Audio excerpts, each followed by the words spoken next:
All right, guys, Darren from FBA Elite, and welcome back to another video. So as we head into 2023, we're about to go through a period that we see every single year where we see a spike in people that are considering starting their own business. And if we take a look at Google Trends for the UK for starting a business, you can see this spike here in January, and we see this every single year. Now, the reason for this is fairly obvious. People have time over Christmas to reflect on their life and their job, and usually they really don't want to go back to their job in January, so they start looking into starting a business instead. Now, I think as we go into 2023, this peak is probably going to be higher and more protracted as we're heading into a recession that's expected to last around about 2 years. So what we're also going to see, along with the usual annual group of people that are just fed up with their job, there's also people that are going to be made redundant, and also people that just do not feel secure in their job. And in addition to that, we've also got the group of people now who actually are employed, but don't really have enough money to live the way they want to live because of inflationary pressures on pretty much everything that we are seeing at the moment.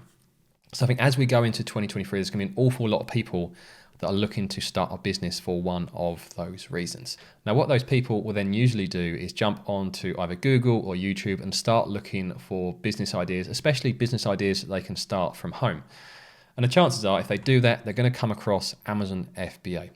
And then the next question they're probably going to have is Amazon FBA actually still worth it in 2023? So that's what I'm going to try and answer in this video. Now, you may have seen yourself on YouTube, there are lots of videos that already try and answer this question, is Amazon FBA still worth it? And they all pretty much do the same thing. They show you a load of stats about Amazon's revenue growing over the past decade or two, and how the Prime membership is growing, how much money they're making per minute. Those kind of crazy stats to convince people that Amazon FBA is a good business model.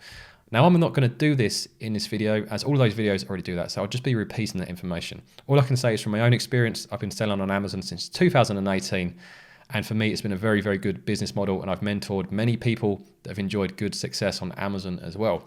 So what I want to use this video to do is to try to answer that question for you, because you are the only person who can answer, is Amazon FBA worth it? For me, it's a yes all day long, but for other people, that may not be the case. So I want to give you a few points to consider, and then you can arrive at your own conclusion whether Amazon FBA is still worth it in 2023 for you. Not for me, for you. So the first thing I want you to ask yourself is, what do you want Amazon FBA to be for you? Do you want it to be your main income source over time? If so, then yes, it is certainly a business model that is worth considering, although I'd always caution, never become 100% reliant on any income, especially something like Amazon, which is a fairly faceless organization. Some people might be wanting to start it as a side hustle, so that's how I started Amazon FBA. I had my other business at the time, and I started Amazon FBA on the side, and then things went really well, so Amazon FBA became my main source of income. Now that is my core business, and YouTube is just something I do on the side. And then there'll be other people who maybe have just been made redundant, who need income super quick, like in the next 2 to 4 weeks. Now, if that's you and you need income quick, Amazon FBA is not for you. I would not recommend it for you for generating income.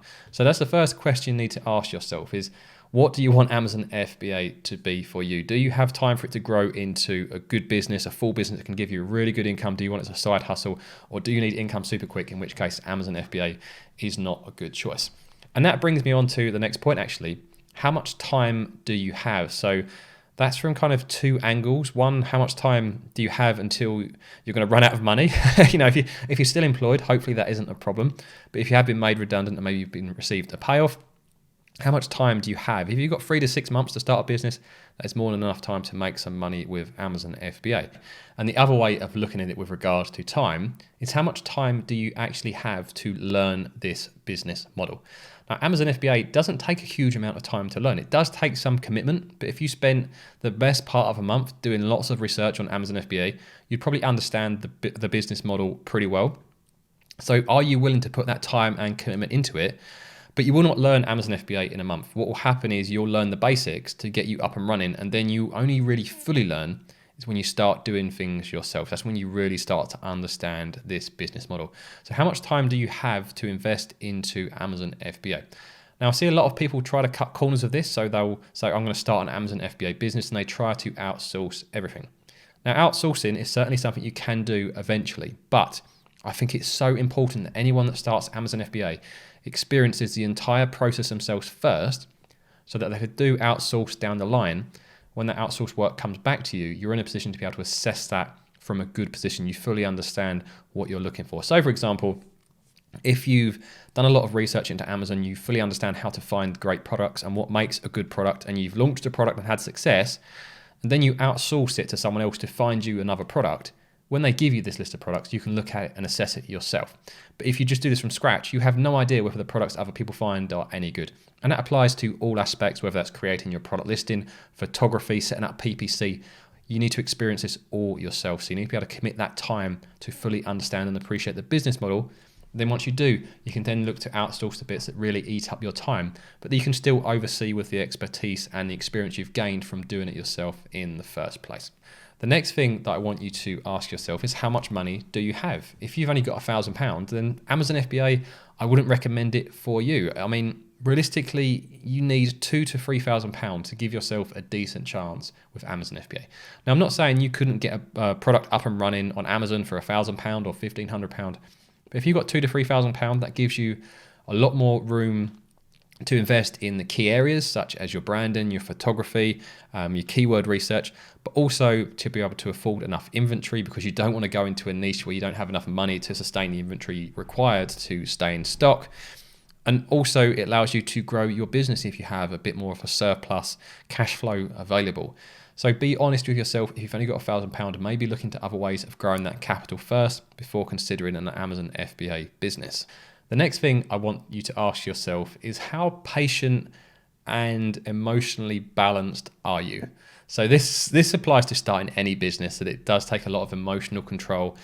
I'm riding the ups and downs of starting a business, but with Amazon FBA, it is amplified. There are so many things with Amazon that are outside of your control. You know, for example, a niche could evolve suddenly. There could be new competition. There could be bad competition that do negative things to your listing. You might receive a negative review. You might have issues with your account. You might have issues with seller support. And if you can be patient with that, and you can accept the constraints within the system you're working within, then you will be okay with Amazon FBA. If you struggle with that type of thing, Amazon FBA definitely is not the business for you. And I've covered this in my video from last week, which I'm going to refer to at the end of this video. But if you don't feel like you're a patient person and you don't feel like you have good emotional control, don't consider Amazon FBA. And then the final thing I want you to ask yourself is, be honest, what edge do you have if you started an Amazon FBA business? So from the people that I've mentored over the years, the people that tend to enjoy the most success are the people that launch products in an area that they have experience or an interest in. So for example, if you have a cat and you launch cat-related products, you're going to do much better than someone that doesn't have a cat. Or maybe you've got kids, so if you launch baby products, you understand them. Or maybe you have an interest in cars, so car-related products. So think about your knowledge and experience and the types of products that you think you would know the most about. So when you customize and develop those products, it would give you an edge in the market. And if you've got a few of those that you can rely on and you really feel like you could develop products a lot better than what's currently being offered on Amazon, then you'll have a chance of success. So overall, the question of, is Amazon FBA worth it, very much comes down to you, your individual circumstances, how much time you've got, how much time you're willing to invest, how much money you've got, how much patience you've got, how much emotional control you've got, what edge you think you may have in this marketplace. And if you can have a good answer to those questions, then Amazon FBA could be for you. Now, this is my final Amazon FBA video of the year, as it's one of the most important videos I make every year, and I want it to be live on the channel over the Christmas period. But over the past 2 weeks, I've released probably the two most other important videos that anyone that is considering Amazon FBA can watch. One of them talks about my experience of selling on Amazon over the past 4 years, and that's an honest review of everything that you guys should be aware of. And the other one is a full checklist of every single step that you will need to go through to start your Amazon FBA business. So I'm going to pop up both of those videos in front of me now. So take a look at which one you think is most relevant, but I would highly recommend watching both of those videos, and I'll see you guys in whichever one of those you choose.